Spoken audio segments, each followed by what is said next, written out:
قلم سے آج بھی جس کے گستاخ نبی زخمی، بریلی کا ہے وہ سلطان، بریلی کا ہے وہ سلطان میں اعلیٰ حضرت۔ الحمدللہ الحنان المنان الذي خلق الانسان وعلمه البیان۔ ہمارے جسم میں جو بال اگتے ہیں یہ بھی رسول اللہ کی برکت سے ہے۔ اگر حضور پاک صلی اللہ تعالیٰ علیہ وسلم کی رحمتیں ہمارے ساتھ نہ ہوتی تو نہ جانے ہم پر کیسے کیسے عذابات آتے۔ قرآن نے بھی یہی کہا ہے وَمَا كَانَ اللَّهُ لِيُعَذِّبَهُمْ وَأَنْتَ فِيهِمْ۔ اللہ ویسا عذاب اب اس امت پر نازل نہیں کرے گا جیسے پہلی امتوں پر نازل کرتا تھا۔ پہلی امتیں گناہ کرتی، پتھروں کی بارش بھی ہو جاتی، آگ بھی برس جاتی، زمین پھٹ جاتی، زلزلے آ جاتے، کبھی کچھ لوگوں کے چہرے مسخ ہو کر بندر اور خنزیر بھی بن جاتے ہیں، مگر رب ذوالجلال فرماتا ہے اب اس امت پر ویسا عذاب نہیں آئے گا۔ کیوں مولا؟ اس لیے کہ مولا تعالیٰ فرماتا ہے تمہارے درمیان میرا محبوب جلوہ گر ہے۔ رسول پاک صلی اللہ تعالیٰ علیہ وسلم کا ہمارے درمیان موجود ہونا ہزاروں عذابات کو ٹال دیتا ہے۔ یہ ظالم درندے جو گستاخیاں کر کے دندناتے ہوئے گھوم رہے ہیں اور ان کی ابھی جو پکڑ نہیں ہو رہی ہے، میرے عزیزو یہ اللہ کی ڈھیل ہے، اللہ کی طرف سے دی ہوئی مہلت ہے، کیونکہ رسول پاک رحمت للعالمین ہیں۔ حضور پاک صلی اللہ تعالیٰ علیہ وسلم اس کائنات کے لیے رحمت بن کر کے تشریف لائے تو اللہ تعالیٰ ان کی امت پر سخت ترین عذابات نازل نہیں کرتا، مگر جو رسول پاک کے قلب خاطر کو، قلب پاک کو ایذا دے مولا اسے پھر ایسے ہلکے میں چھوڑتا بھی نہیں ہے۔ اس کا دردناک انجام دنیا بھی دیکھتی ہے اور آخرت کا عذاب تو ہے ہی ہے۔ مگر اے مسلمانوں، ہمیں سب سے پہلے بات کی طرف آ جانا چاہیے، ہم اپنی زندگی کا عنوان اور مقصد پہلے سمجھ لیں۔ دنیا جو بھونکتی ہے اس پر میں بعد میں بات کرتا ہوں۔ آج جو دنیا زرخرید لوگ یا ہوس کے پجاری حضور پاک صلی اللہ تعالیٰ علیہ وسلم کی ذات کو اگر وہ نشانہ بناتے ہیں تو اس کے پیچھے سوائے مال اور سیاست کے ان کا کوئی مقصد نہیں ہے۔ ان کو خوب پتا ہے کہ رسول پاک کی ذات کتنی پاک و صاف ہے، انہیں خوب پتا ہے کہ اللہ کے نبی جیسا کامل انسان کوئی ہو ہی نہیں سکتا۔ یہ کیا ان کا باپ، ان کا دادا ابو جہل بھی یہی کہا کرتا تھا، سامنے گالیاں ضرور دیا کرتا، سامنے اذیتیں ضرور دیا کرتا، لیکن ایک دن حضرت عمر کہتے ہیں حضور پاک صلی اللہ علیہ وسلم قرآن کی تلاوت کر رہے تھے، رات کا وقت تھا اور کھڑکی سے کوئی ایک شخص کان لگا کر کی تلاوت سن رہا تھا۔ حضرت عمر کہتے ہیں میں پیچھے سے گیا، گلی میں دیکھا یہ کھڑکی سے کون قرآن کی تلاوت سن رہا ہے؟ تو حضرت عمر کہتے ہیں میں نے دیکھا یہ تو ابو جہل تھا، ابو جہل تھا اور ان کا ماموں ہے، حضرت عمر فاروق رضی اللہ تعالیٰ عنہ کا ماموں تھا۔ تو پیچھے سے جا کر کندھے پر ہاتھ مارا، کہا ماموں آپ کیا کر رہے ہیں؟ تمہارا کیا کام ہے؟ قرآن کی تلاوت اندر ہو رہی ہے حضور کی بارگاہ سے۔ وہ چونک گیا اور کہا بھانجے کسی کو بتانا نہ، میں تلاوت ہی سن رہا تھا، قرآن کی تلاوت ہی سن رہا تھا۔ حضرت عمر نے کہا کیا قرآن تم بھی سنتے ہو؟ ابو جہل کہتا ہے واللہ خدا کی قسم اے عمر میں کیا بتاؤں، جب محمد صلی اللہ علیہ وسلم پڑھتے ہیں تو زبان میں ایسی شیرینی ہوتی ہے کہ دل کہتا ہے کہ سنتے چلے جائیں، اور ان کے الفاظ میں جو حلاوت ہے وہ میں نے دنیا میں کسی شاعر کی زبان پہ بھی نہیں سنا ہے۔ یہ کون کہہ رہا ہے؟ ابو جہل کہہ رہا ہے۔ اسے خوب پتا تھا کہ رسول پاک کی زبان سے نکلنے والے کلمات حق ہیں، سب پتا تھا۔ سیدنا عمر فاروق رضی اللہ تعالیٰ عنہ نے پھر پوچھا جب تمہیں اتنی مٹھاس ان کے الفاظ میں لگتی ہے، اتنی شیرینی اور حلاوت معلوم ہوتی ہے تو پھر ان پر ایمان کیوں نہیں لے آ جاتے؟ ابو جہل کہنے لگا بھانجے بات صرف ناک کی ہے، اگر سب کے سامنے میں ان کو مان لوں تو پھر میری ناک کیا رہ جائے گی۔ اس طرح ناک کے معاملات کئی لوگوں کے ایسے ہیں کہ حضور کی ساری سیرت انہیں پتا ہے، صرف اپنی قوم میں ہیرو بننے کی کوشش کرتے ہوئے حضور کی شان میں گالیاں دیتے ہیں۔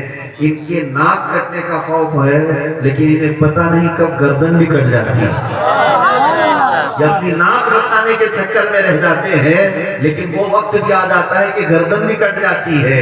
دنیا نے دیکھا ہے کہ گستاخان رسول کو اللہ تبارک و تعالیٰ ایسی نہیں چھوڑتا. کبھی کوئی عام بچہ بھی اس دین کے لیے ہلاکت کا سبب بن جاتا ہے. اور تاریخ نے یہاں تک بتایا ہے کہ حضور کی شان میں بھونکنے والے پر اگر کوئی نوجوان نہیں بھی کھڑا ہوا اللہ کسی کتے کو کھڑا کر دیتا.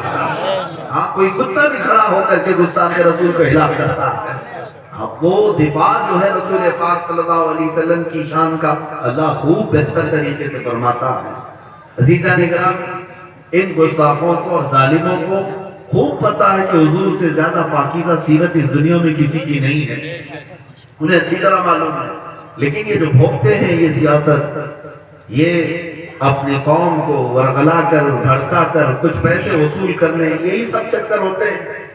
ان کو اندرونی طور پر جا کر کے اگر کوئی بات کرے تو وہ خوب کہتے ہیں کہ ہاں محمد جیسا کوئی دنیا میں آیا ہی نہیں صلی اللہ تعالیٰ علیہ وسلم. میرے عزیزوں، پہلے تو میں آپ سب سے یہ کہتا ہوں کہ تم پہلے اپنی زندگی کا عنوان سمجھ لو، اپنی زندگی کا موضوع سمجھ لو کہ کیا ہے تمہاری زندگی، کس لیے تمہیں یہاں دنیا میں بھیجا گیا، کیوں آئے ہو. عزیزان اکرامی، کبھی اپنی حیثیت کی طرف توجہ کرو گے تو احساس ہوگا اس امت میں اللہ نے تمہیں پیدا کیا جس میں پیدا ہونے کے لیے پچھلے نبی دعا کرتے تھے، پچھلے انبیاء کرام دعا کرتے تھے کہ اے اللہ ہمیں آخری رسول کی امت میں پیدا کر. جس امت میں پیدا ہونے کی خواہش انبیاء کی تھی، رب ذوالجلال نے بغیر تمہیں دعا کیے ہوئے اس امت میں پیدا کیا. یہ کیا ہے؟ رب ذوالجلال کا بڑا احسان نہیں ہے تمہارے اوپر، ہمارے اوپر، کہ ہم نے کب مانگا تھا کہ اس امت میں ہمیں پیدا کر، بن مانگے اس نے ہمیں پیدا کیا، سب سے محبوب نبی کی امت میں پیدا کیا، ہر طرح کے انعامات تمہیں عطا کیا. تمہاری 2 رکعت بنی اسرائیل کی 200 رکعت سے افضل قرار دیا. تمہاری صرف 2 رکعت رب ذوالجلال نے تمہارے مقامات اور مراتب اتنے بلند کر دیے کہ قرآن میں تمہارا لقب خیر امت قرار دیا. کنتم خیر امت اخرجت للناس، اللہ تعالیٰ نے تمہارے لیے فرمایا. اور پھر اتنا ہی نہیں، ورضیت لکم الاسلام دینا، یہ فرمایا کہ میں تمہیں اسلام دے کر راضی ہو گیا. تمہارے متعلق کتنی تعریف کی باتیں قرآن میں آئی ہیں پتہ ہے؟ هو سماکم المسلمین، وہ اللہ ہے جس نے تمہارا نام مسلمان رکھا. دوسرے لوگ اپنے اپنے دین اور دھرم کے نام خود رکھ چکے ہوں گے، مگر تمہارے دین کا اور تمہاری پہچان کا نام خود اللہ نے رکھا. اور مسلمان کہنے سے کبھی خوف نہیں کرنا، گھبرانا نہیں، چھپانا نہیں کہ میں مسلمان نہیں ہوں یا فلاں ہوں. فخر سے کہنا جس بازار میں بھی کھڑے ہو الحمدللہ میں مسلمان ہوں. اور یہی تمہارے اندر جذبہ بھی ہونا چاہیے. ارے بازار اور کوئی مارکیٹ تو دور کی بات، سامنے اگر پھانسی کا پھندا بھی لگا ہو فخر سے کہیں کہ میں الحمدللہ مسلمان ہوں. کیوں؟ مسلمان کسی کے باپ دادا نے میرا نام نہیں رکھا، میرے خالق نے میرا نام رکھا. جس نے مجھے پیدا کیا، جس نے مجھے کائنات میں بھیجا، اسی نے میرا نام مسلمان بھی رکھا. ہوا سماکم المسلمین. میں جو بات عرض کر رہا ہوں، پہلے اپنی حیثیت کو پہچانو، اپنی ویلیو سمجھو، تمہاری اپنی قدر کیا ہے، تمہاری اپنی قیمت کیا ہے. یہ جب تمہیں سمجھ میں آ جائے گا، میں سمجھتا ہوں پھر تمہاری پیشانی کسی اور جگہ جھک نہیں سکتی، تمہارا ہاتھ کسی اور دربار میں دراز نہیں ہو سکتا. اس لیے کہ اللہ تبارک و تعالیٰ نے درمیان بیان اس طرح کی چیزیں نہ کیا. حضور پاک صلی اللہ تعالیٰ علیہ وسلم کی نسبتیں تمہارے لیے کتنی عظمت کے اور کتنی فضیلت کے باعث میں سمجھ سکتے ہیں آپ کہ اللہ تبارک و تعالیٰ نے تمہیں عزت اور شرف سے ایسے نوازا. سیدنا عمر ابن خطاب رضی اللہ تعالیٰ عنہ فرماتے ہیں، آج ایک نقطے کی طرف میں تمہیں لے آنا چاہتا ہوں. تمہاری عزتیں آپ کیا سمجھتے ہیں؟ لوگ یہ سمجھتے ہیں میاں ہم نے بڑی عزت کمائی ہے، اخلاق سے، کردار سے، محنت سے ہم نے عزت بنائی ہے. بہت سارے لوگوں کو کہتے ہوئے میں نے سنا، میاں عزت تم نے کمائی نہیں ہے، اللہ تعالیٰ نسبت مصطفیٰ کی وجہ سے تمہیں عزت دی، باقی کچھ نہیں ہے. اقبال نے کیا خوب کہا ہے، آبروئے ماں زنام مصطفیٰ است. یہ شاعر مشرق کہتا ہے، اقبال ہم سب کی آبرو مصطفیٰ کے نام سے ہے. ہونا یہ پھول تو بلبل کا ترنم بھی نہ ہو، چمن دہر میں کلیوں کا تبسم بھی نہ ہو، ہونا یہ ساقی تو میں بھی نہ ہو، خم بھی نہ ہو، بس میں توحید دنیا میں نہ ہو، تم بھی نہ ہو۔ اور تم کیا سمجھتے ہو یہ کائنات کا یہ سارا سسٹم ایسی کھڑا ہے؟ اقبال کہتا ہے خیمہ افلاک کا استادہ اسی نام سے ہے۔ کس نام سے؟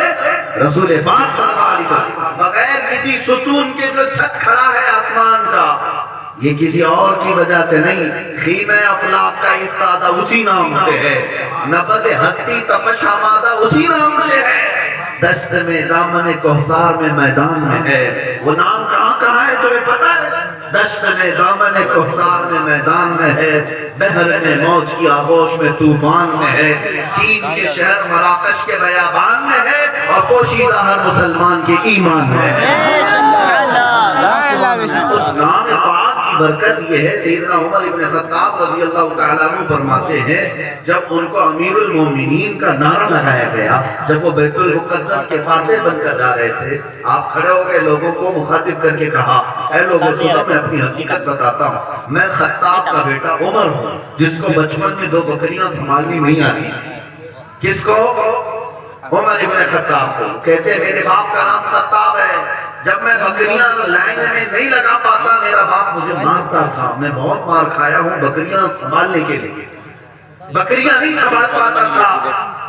عمر ابن خطاب خود کہتے ہیں، اور آج کی کیفیت ہے، عراق ان کے زیر نگین، فلسطین ان کے زیر قبضہ، مصر ان کی حکومت کے تحت، یمن ان کے ماتحت، شام ان کے ماتحت، عرب پورا ان کے ماتحت، تقریباً 6 ملک جو 36 لاکھ اسکوائر کلومیٹر پر ہوتے ہیں، جن میں تنہا عمر فاروق کی نگرانی چل رہی تھی۔ حضرت عمر کہتے ہیں تم مجھے دیکھو جس کو بچپن میں 2 بکریاں سنبھالنی نہیں آتی، آج وہ 6 ملکوں کو تنہا سنبھالتا ہے، اس لیے نہیں کہ خطاب کا بیٹا عمر ہے، اس لیے کہ محمد عربی کا غلام عمر ابن خطاب ہے۔ حضور سے جو نسبت ہے تو عزتیں بھی بڑھ جایا کرتی ہیں۔ ہماری عزت یہ زندگی کا عنوان سمجھ لو، تمہاری آج جو عزت ہے وہ صرف نام مصطفیٰ سے ہے۔ جس دن آپ یہ سمجھ جائیں گے تو پھر حضور سے وفا کرنا بھی سیکھ جائیں گے۔ یہ جس دن آپ کو خبر لگ جائے، مثال کے طور پر آپ کی جو خوبصورتی ہے وہ آپ کی ناک سے ہے، اگر کسی کی ناک کاٹ دی جائے